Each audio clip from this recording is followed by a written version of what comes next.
Assalamualaikum warahmatullahi wabarakatuh. Salam sejahtera, salam Ramadan, kullu am wa antum bi khair. Mudah-mudahan dapat kita sempurnakan dengan baik, la'allakum tattaqun, ke arah peningkatan darjat ibadah dan ketakwaan kepada Allah SWT. Beberapa hari yang lalu saya kupas tentang soal Melayu, Islam, perkauman sempit, kebangsaan, chauvinisme, dan menganjurkan kepada generasi muda terutamanya untuk membaca, menelaah buku Profesor Naqib Al-Atas, Islam dalam Sejarah Kebudayaan Melayu, dan buku Siddiq Fadil, Melayu dan Islam, untuk Islam dan Melayu. Dan saya ingat perlu kita di kesempatan ini ulas sedikit soal perkauman, soal sikap diskriminatif, kebencian kaum ini menular di zaman penjajahan. Orang Inggris, penjajah Inggris, bila dia menjajah dengan dua maksud, seolah-olah ini tanggungjawab orang kulit putih, white man's burden. Maknanya yang kulit berwarna, kulit hitam ini tarafnya hamba abdi, kelas bawahan. Ataupun tentu satu lagi tentang alasan yang disembunyi ialah tentang disebut untuk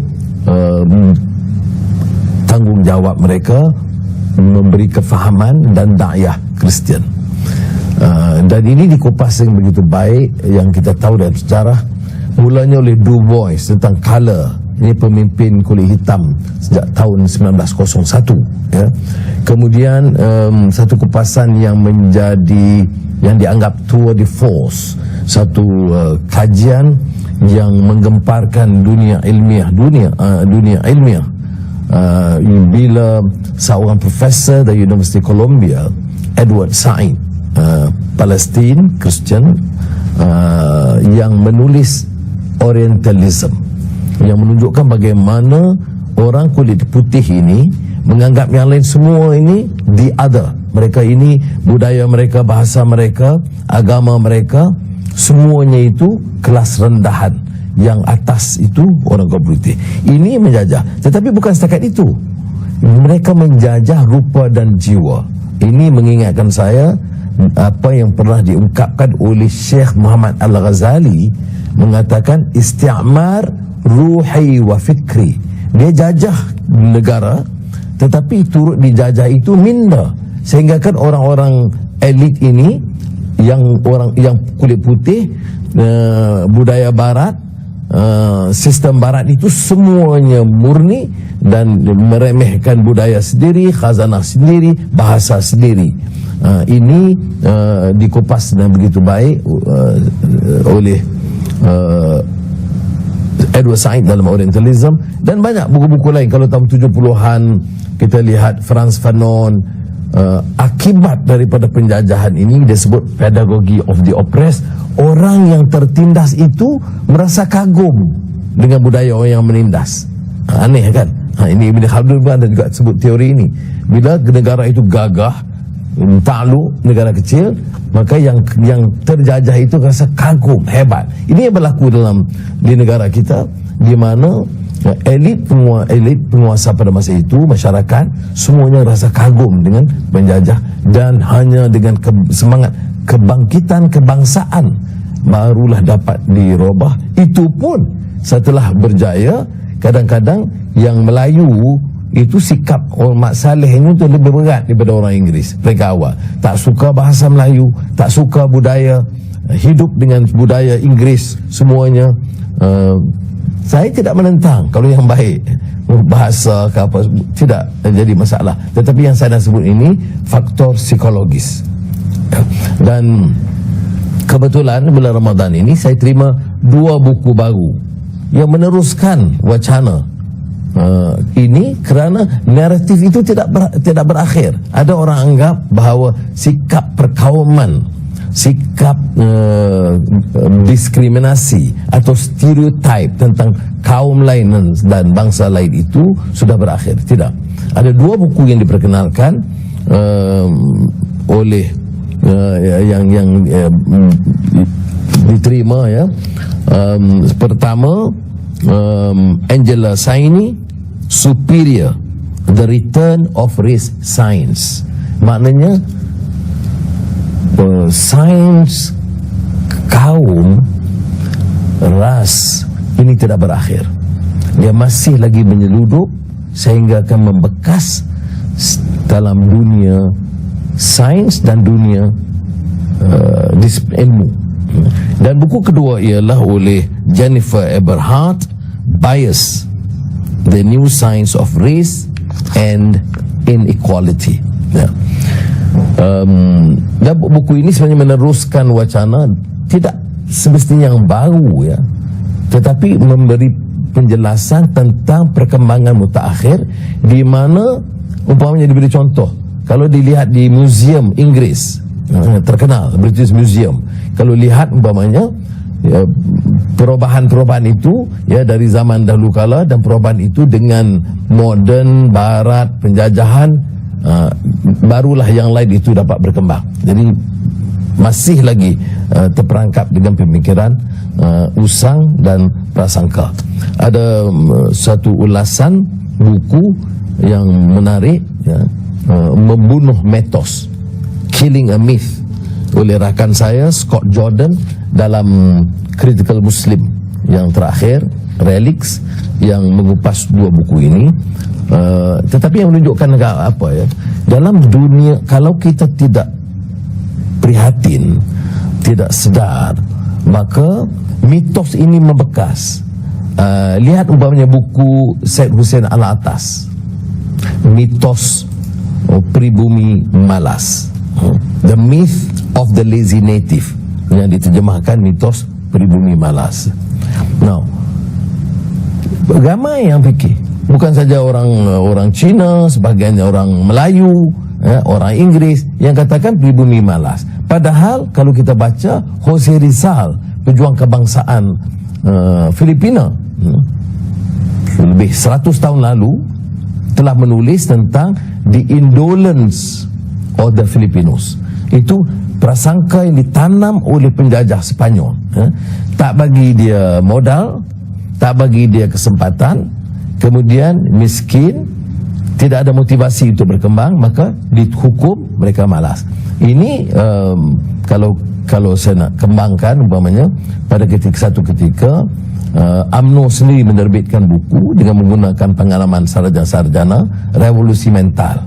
Kerana mitos ini berbekas, Melayu perlu revolusi mental.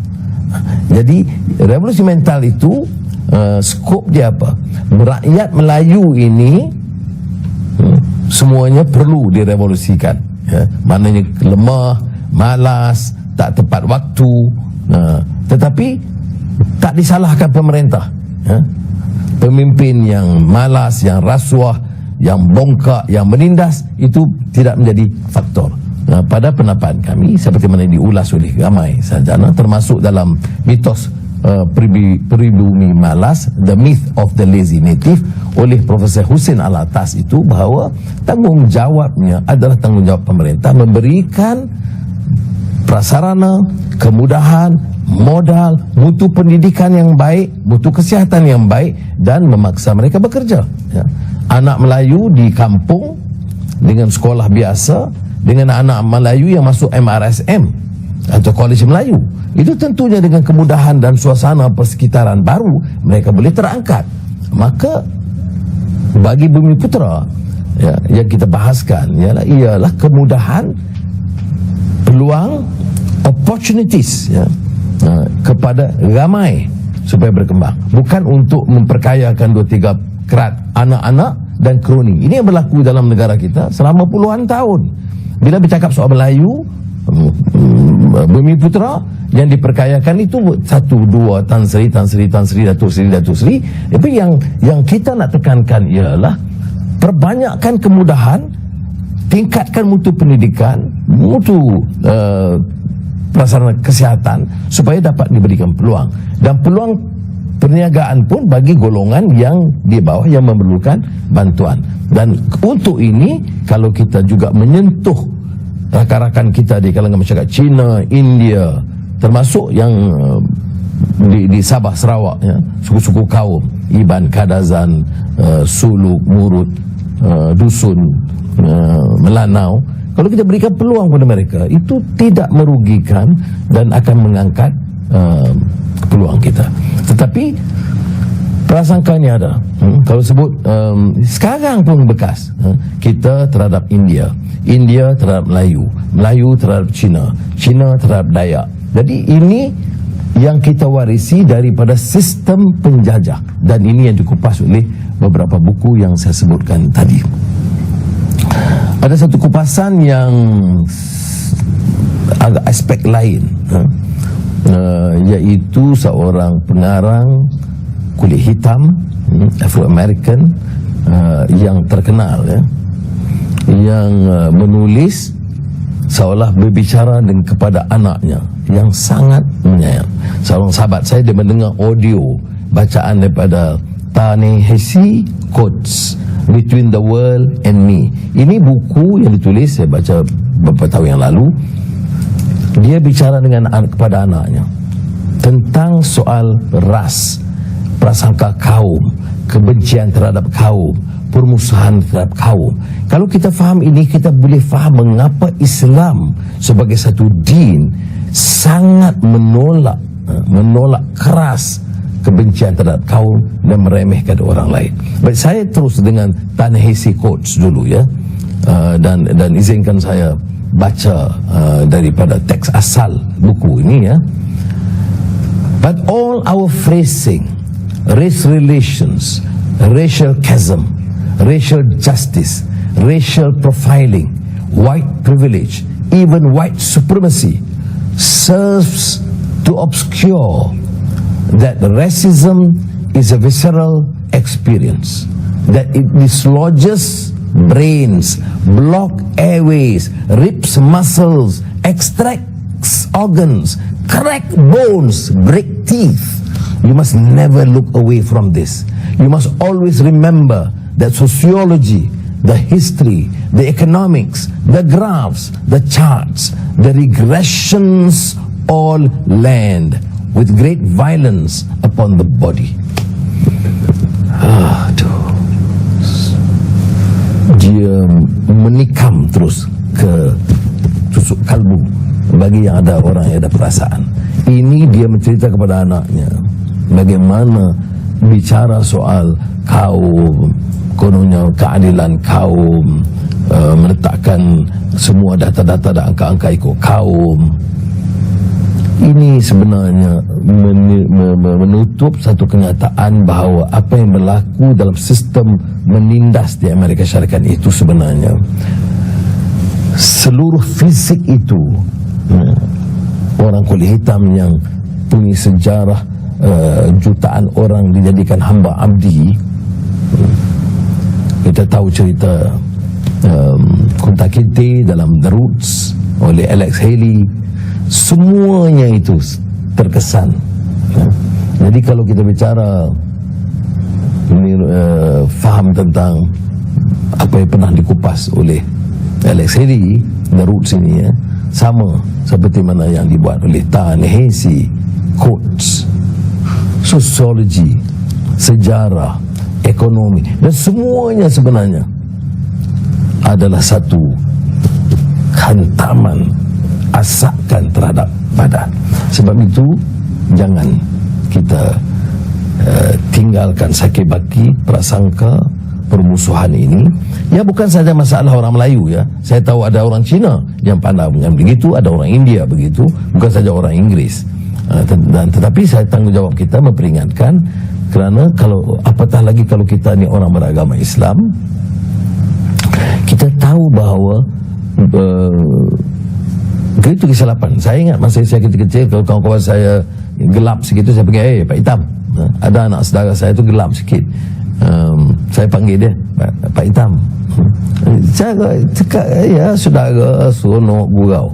Tapi bila saya dah dewasa, baca hadis, bagaimana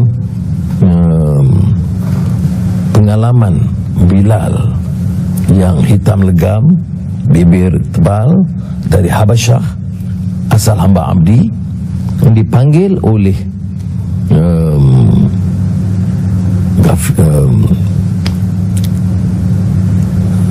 sahabat yang salah seorang sahabat,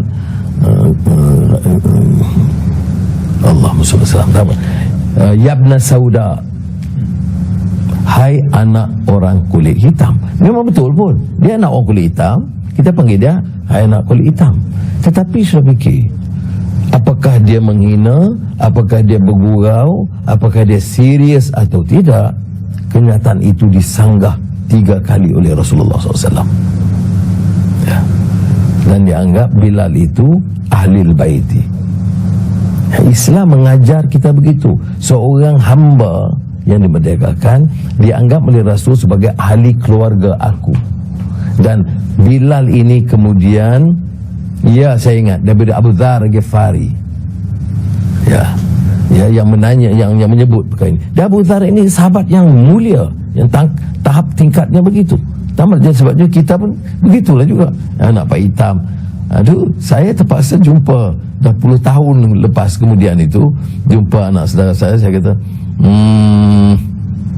uncle silap sikit kot. Tak ada apa-apa, relax, gurau aja. Tetapi kita mesti elak. Hai anak orang kulit hitam, itu pun disanggah.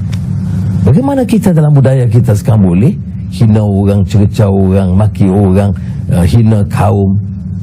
Ini tidak pernah menjadi, tidak dibenarkan dalam asas agama kita. Ini juga yang pernah disebut bagaimana Rasulullah SAW dengan sahabat, kemudian jenazah orang Yahudi, dan kebetulan Yahudi ini memang jahat dalam hidupnya, menghina Rasul. Itu bila diusung, dilihat, itu Rasulullah diam, tidak berkata apa-apa. Jadi sahabat heran, apa yang nak hormat sangat orang ini? Dia masih hidup, dia pertama dia Yahudi, kedua ni dia jahat, dia menghina Rasul. Rasul jawab, Rasulullah SAW, alaisat nafsan, bukan dia juga menyawa dulu, banyak manusia. Jadi tahap yang dikata insaniyah, ya, karamah insaniyah, kemanusiaan itu sangat tinggi dan mulia. Jadi kita kadang-kadang lupa dengar tazkirah, yang sampai tazkirah pun berdaya sekali juga. Jadi kita harus di bulan Ramadan terutamanya menghayati, ya, mengapa kekuatan kemudian Islam itu begitu rupa. Ya. Orang-orang dari Parsi, Salman itu di martabat mulia sebagai seorang sahabat, ya. Bilal hamba, dan pelbagai yang lain. Di sana tunjukkan tentang bagaimana kita dilatih untuk senantiasa mewaspadai dan prihatin, dan jangan terlanjur dalam langkah ketika kita. Jadi apa yang saya cuba bawa di sini itu sekadar mengatakan bahawa kan ini bukan fenomena Melayu. Walaupun kita bicara sebelum ini tentang Melayu dan kadang-kadang faham perkauman, itu kerana kita rasa kita tertekan. Jadi jawapannya itu untuk tingkat kemelayuan. Tapi kehebatan budaya peradaban Melayu itu kerana Islam, dan Islam itu merubah sikap kaum kita itu kepada soal akhlak, soal keadilan, soal kemanusiaan, soal kehormatan. Ini yang ditingkatkan, dan ini yang harus disemai, yang pernah menjadikan kita itu besar, termasuk dalam sejarah Kesultanan Melayu Melaka. Jadi mudah-mudahan peringatan ini dan buku-buku ini dapat kita manfaatkan. Saya fikir buku Hussein Alatas ini, ya, saya ulang balik, Mitos Pribumi Balas, itu harus dibaca. Naskah asalnya The Myth of the Lazy Native, dan saya bernasib baik kerana tiap buku ini terbitkan oleh Hussein Alatas pada masa itu diserahkan kepada kami, dan saya masa itu masih mengetuai ABIM, dan kita berbincang, dan dia berikan masa yang panjang, berjam-jam, ya. Tapi dia bagi syarat baca dulu. Jadi kita terpaksa baca, kemudian menghadap dia. Ada satu usrah saya undang dia, masa itu di rumah Allahyarham ayah saya di Petaling Jaya. Ada juga ahli usrah tanya, ini dia ini pahamnya sosialis liberal sikit kah? Boleh kita panggil? Ada juga kadang-kadang kawan-kawan kita yang terperangkap begitu rupa. Saya kata tak apa, baca buku itu dan bicara dan soal dia. Saya ingat yang menyebabkan mereka mempersoalkan ini adalah kerana dia pernah menulis tentang Islam dan sosialisme. Padahal saudara, itu tajuk lain lah ya. Saya nak beritahu, Haji Umar Cokro Aminoto, pengasas Syarikat Islam dan penjuang Islam dan seorang alim yang sangat dihormati, itu masih menganggap sosialisme Islam itu yang baik, walaupun bukan sosialisme kebendaan ni, tapi sosialisme arti kata fikir masalah rakyat. Malah seorang pemimpin Islam, Mustafa Syibai, pernah menulis tentang Ishtirakiyah Islamiyah, Islamic Socialism. Tetapi tidaklah sosialisme yang diartikan dengan arti kata Marx dan materialism, tapi sebenarnya dalam ungkapan bahasa yang lebih longgar. Jadi kita janganlah prasangka begitu. Ini prasangka juga. Dia ini tak boleh sebab dia ini menulis dan agaknya liberal sikit. Baca? Belum. Faham? Langsung tidak. Jadi mudah-mudahan kita baca buku ini, kerana buku ini sebenarnya menyanggah juga sebut tentang kritikan dia terhadap revolusi mental dan juga dilema Melayu, Malay Dilemma oleh Dr. Mahathir. Tapi buku ini sebenarnya berikan kita kemerdekaan jiwa. Jangan kita ini terperangkap dengan minda penjajah. Ya, kita kena islah, perubahan. Ya, kita kena kerja keras. Tetapi jangan anggap budaya kita ini budaya yang membawa malas ataupun kelemahan-kelemahan dalam budaya itu. Tidak. Saya tidak mau panjangkan, tetapi saya tertarik kerana ini kaum saya dan saya pencinta Melayu dan budaya Melayu dan bahasa Melayu. Tetapi saya juga tahu bahawa ada kecelaruan dalam pemikiran. Saya ingat masa di universiti ada kupasan Michael Swift, Malay Peasants, dan ada satu karya sarjana Brian Parkinson. Saya ingat sangat kerana saya guna ini banyak kali. Non-economic factors in the economic retardation of the Malays. Ini lebih kurang tajuk dia. Faktor-faktor yang bukan ekonomi yang menyebabkan ekonomi Melayu itu mundur. Sebabnya kerana falsafah dan faham Melayu. Rezeki secupak takkan jadi segantang. Ulat dalam batu pun boleh hidup. Tapi tafsirannya tak betul. Ya? Dia kalau dalam Islam, ya, maknanya dia berikan harapan. Ya, kalau ulat dalam batu pun boleh hidup, bukan maknanya kita jadi fatalistik. Jadi dia anggap Melayu ini oleh itu fatalistik, tak boleh kerja dah. Rezeki cupak takkan jadi segantang. Sudahlah, adalah pandangan-pandangan begitu, tapi kerana dia itu satu aspek yang kita boleh bawa perubahan. Tapi nak katakan ini budaya seperti yang disebut oleh Brian Parkinson, tentu menyalahi hukum. Dan tetapi Swift ini anak murid dia ramai. Brian Parkinson ada sarjana yang sampai hari ini masih lagi menerima. Ada orang politik dan orang politik Melayu yang masih faham ini orang Melayu ini tak kerja kuat.